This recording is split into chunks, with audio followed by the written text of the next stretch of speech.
레위기 10장 12절에서 20절 말씀 함께 읽겠습니다.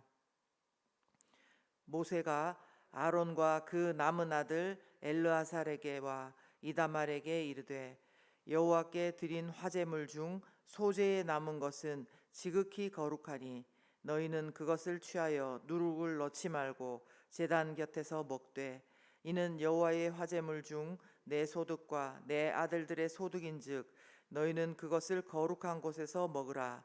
내가 명령을 받았느니라. 흔든 가슴과 들어올린 뒷다리는 너와 내 자녀가 너와 함께 정결한 곳에서 먹을지니 이는 이스라엘 자손의 화목제물 중에서 내 소득과 내 아들들의 소득으로 주신 것임이니라. 그 들어올린 뒷다리와 흔든 가슴을 화제물의 기름과 함께 가져다가 여호와 앞에 흔들어 요제를 삼을지니 이는 여호와의 명령대로 너와 내 자손의 영원한 소득이니라. 모세가 속죄제에 드린 염소를 찾은즉 이미 불살랐는지라. 그가 아론의 남은 아들 엘르아살과 이다말에게 노하여 이르되 이 속죄 제물은 지극히 거룩하거늘 너희가 어찌하여 거룩한 곳에서 먹지 아니하였느냐. 이는 너희로 회중의 죄를 담당하여 그들을 위하여 여호와 앞에 속죄하게 하려고 너희에게 주신 것이니라. 그 피는 성소에 들여오지 아니하는 것이었으니 그 제물은 너희가 내가 명령한 대로 거룩한 곳에서 먹었어야 했을 것이니라. 아론이 모세에게 이르되 오늘 그들이 그 속죄제와 번제를 여호와께 드렸어도 이런 일이 내게 임하였거늘 오늘 내가 속죄 제물을 먹었더라면 여호와께서 어찌 좋게 여기셨으리요. 모세가 그 말을 듣고 좋게 여겼더라. 아멘. 네, 함께 하인나 큐티 묵상 나누겠습니다. 레위기 8장에서 우리는 아론과 그의 아들들을 하나님께서 대제사장과 제사장으로 세워주시고 위임식을 하게 하신 모습을 보았습니다. 모세의 형과 그 가족이었지만 이제 한 민족의 대제사장과 제사장의 소임을 감당하도록 하나님께서 특별한 은혜를 주신 것입니다. 그래서 이제 그 다음 레위기 9장은 성막에서 처음으로 그들이 영광스럽게 그 직분을 수행하는 장면입니다. 성경은 하나님께서 명령하신 대로 아론과 그 아들들이 사역하는 모습을 이렇게 표현했습니다. 9장 22절에서 24절인데요. 한번 들어보시기 바랍니다. 아론이 백성을 향하여 손을 들어 축복함으로 속죄제와 번제와 화목제를 마치고 내려오니라. 모세와 아론이 회막에 들어갔다가 나와서 백성에게 축복하매 여호와의 영광이 온 백성에게 나타나며 불이 여호와 앞에서 나와 제단 위에 번제물과 기름을 사른지라. 온 백성이 이를 보고 소리 지르며 엎드렸더라. 아멘. 이처럼 말씀대로 여호와의 영광이 온 백성에게 나타나고 불이 나와서 제단 위에 번제물과 기름을 사르고 백성들이 이 모습을 보고 소리 지르며 엎드렸다는 것입니다. 얼마나 경이롭고 또 엎드릴 수밖에 없는 그런 순간이겠습니까? 이 모습만 보면 이 엎드린 백성들만 어쩌면 하나님을 두려워해야 되고 마치 대제사장과 제사장들은 하나님의 불이 비켜갈 것만 같은 그런 위험 있는 모습입니다. 그런데 우리에게 참 충격적이었던 것은 이 영광의 순간 바로 뒷장에 10장에 어제 본문이었는데요. 1절부터 11절에 우리는 아론의 아들들인 나답과 아비후가 여호와께 다른 불을 들여서 불이 나와서 여호와 앞에서 그들을 삼키는 그런 장면을 보았습니다. 그렇습니다. 거룩하신 하나님은 하나님이 제사장으로 세워주시지 않은 그런 백성들만 두려워해야 될 그런 존재가 아니라 제사장인 그들도 대제사장인 아론 역시도 두려워할 수밖에 없는 완벽하고 완전하신 거룩한 하나님이시라는 것을 다시 우리가 깨닫게 됩니다. 우리가 인생에서 일이 좀 잘 된다고 우리가 절대로 교만하고 싶지만 그렇게 할 수 없는 이유가 바로 여기에 있습니다. 우리의 인생도 거룩하신 하나님 앞에서는, 아니 더 나아가 주권자이신 하나님 앞에서는 연약한 인생일 뿐이기 때문에 섰다고 생각하는 순간에 우리가 넘어짐을 경험하는 그런 연약한 인생이기 때문입니다. 이어서 오늘 본문은 이 커다란 사건 이후에 또다시 붉은 경고등이 켜지는 것 같은 그런 내용이 나옵니다. 다름 아닌 아론과 이제 남은 두 아들 엘르아살과 이다말이 속죄제를 드리는데 하나님이 명령하신 대로 하지 않은 것을 모세가 알게 되는 모습이 나옵니다. 16절입니다. 모세가 속죄제에 드린 염소를 찾은즉 이미 불살랐는지라 그가 아론의 남은 아들 엘르아살과 이다말에게 노하여 이르되. 아멘. 속죄제를 드리는 규례에 대해서는 레위기 6장 24절부터도 나오고요. 오늘 본문에도 나와 있는데 특히 17절에서 18절에 나와 있는데 회중들의 죄를 속하기 위해서는 속죄제가 온전히 마쳐지려면은 이 제물을 제사장이 거룩한 곳에서 반드시 먹어야 됐습니다. 그런데 그들이 먹지 않고 속죄제 드린 염소를 이미 불로 태워버렸기 때문에 모세가 크게 화를 냈다는 것입니다.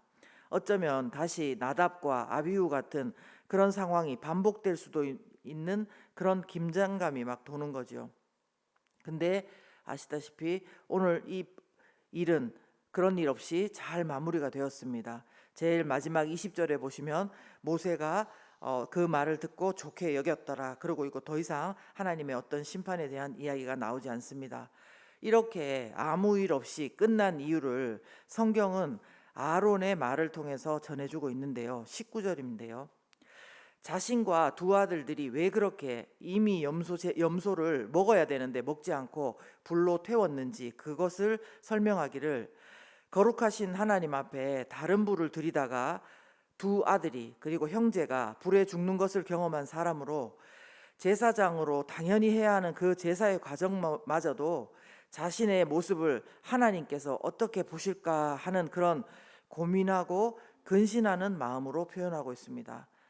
내 모습을, 우리 모습을 하나님께서 어떻게 보실까 이렇게 고민하고 근신하는 모습입니다.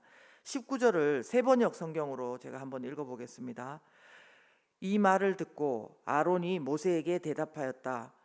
보십시오. 오늘 내 아들들이 속죄를 받으려고 주님 앞에 속죄 제물과 번제물을 바쳤습니다. 그런데 이런 참혹한 일이 오늘 나에게 닥쳤습니다. 그러니 내가 무슨 염치로 오늘 그들이 바친 속죄 제물을 먹는단 말이오. 내가 그들이 제물로 바친 고기를 먹으면 주님께서 정말 좋게 보아 주시리라고 생각합니까? 네, 아멘입니다. 19절 본문을 다시 보시면요. 내가 좋은 대로 했다가 아니라 여호와께서 이게 보시기에 좋았겠느냐 이렇게 묻고 있는 것을 볼 수 있습니다. 그러기에 제가 오늘 묵상하는 인간의 모습은요. 우리가 하나님 앞에 죄를 범하고 책망을 받을 때 나보기 좋은 대로 내가 좋으면 다 좋은 것이다 그런 것이 아니라요. 여호와 보시기에 내 모습이 좋은지 돌아보고 근신하는 태도도 참 중요하겠다는 생각을 합니다. 여호와 보시기에 내 모습이 정말 괜찮은 건지 다시 돌아보는 태도 말입니다. 그리고 또 여기서 저는 더 나아가서 오늘 말씀을 통해서 아론과 이다말과 또 엘르아살 그리고 나답과 아비후 그런 모습들을 다 통칭해서요. 근본적으로 다시 한번 완전한 속죄를 이루신 예수 그리스도를 묵상하게 됩니다. 완전한 속죄를 이루신 예수 그리스도. 하나님께서는 다른 불을 들인 나답과 아비후의 죽음에 대해서 아론과 남은 아들들에게 개인적인 슬픔을 금하셨습니다. 다만 온 회중이 이 사건 자체를 슬퍼하고 근신할 것을 명령하셨지요. 그 이유는 제사장은 한 개인이 아닌 백성의 죄 문제를 하나님께 들고 나가서 해결하는 사람이라는 중직을 감당해야 되는 사람이기 때문입니다. 그런데 이런 중요한 사람이 오히려 자신의 죄로 말미암아 하나님의 불에 태워지는 것을 온 회중이 목격했을 때 얼마나 두렵고 인간의 연약함에 얼마나 막막하고 슬프겠습니까? 그리고 아론과 남은 두 아들들의 입장에서도 사사롭게 슬프다고 힘들다고 멈출 수 없이 끊임없이 밀려오는 자신과 백성의 죄 문제로 인한 그 사역이 얼마나 무겁게 느껴지고 또 근원적인 무력감을 안 느낄 수가 없는 것입니다.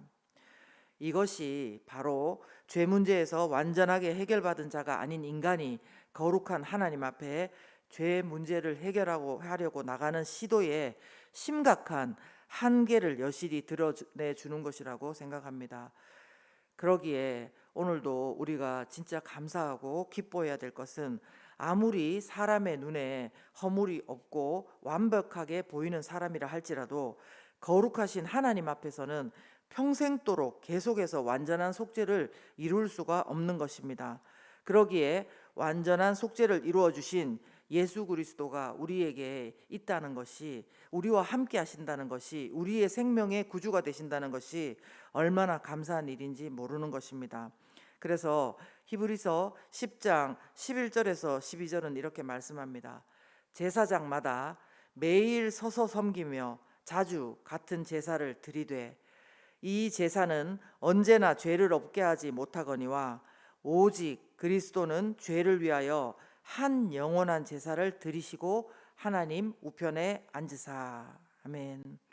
여러분, 말씀이 너무 맞지 않습니까? 이 은혜를 우리가 예수 그리스도로부터 받았음을 기억했으면 좋겠습니다. 그러나 반대로 이 시점에서 우리가 복음을 늘 외치고 예수 그리스도 그렇게 말은 하지만, 혹시 우리가 오늘 우리 좋은 대로 하면서 죄에 대해서 생각하지 못하고, 죄에 대해서 묵상하지 않고, 내가 어떤 모습인지 보지 않고 쉽게 지나가 버리는 태도는 없는지 오늘 우리 자신을 돌아보았으면 좋겠습니다. 나는 오늘 여호와 보시기에 내 모습이 좋은지 다시 한번 돌아보는 시간이 되었으면 좋겠습니다. 우리 함께 이 시간에 기도하겠습니다. 우리는 우리의 일이 잘 될 때는 또 하나님께서 나에게 은혜를 베풀었는가 보다, 또 그리고 안 좋을 때는 하나님이 나를 싫어하는가 보다, 이렇게 그냥 표면적으로만 생각할 때가 많습니다. 그러나 혹시나 우리 가운데 어려움이 있더라도 더 하나님께 가까이 나가기를 원하시는 그런 하나님의 부르심이라면, 그 가운데 우리가 엎드리며 지금 우리 모습이, 지금 우리 가족의 모습이, 지금 우리 공동체의 모습이 하나님 보시기에 정말 좋은 모습인지 이 시간 돌아보며 기도했으면 좋겠습니다. 주님의 은혜에 너무 감사하지만, 완전한 속죄를 이루어 주신 주님께 감사하지만, 그럼에도 불구하고 우리 자신을 돌아볼 수 있는 그런 균형을 가질 수 있도록 해달라고 오늘 이 시간 우리 자신을 위해서, 공동체를 위해서 기도합니다.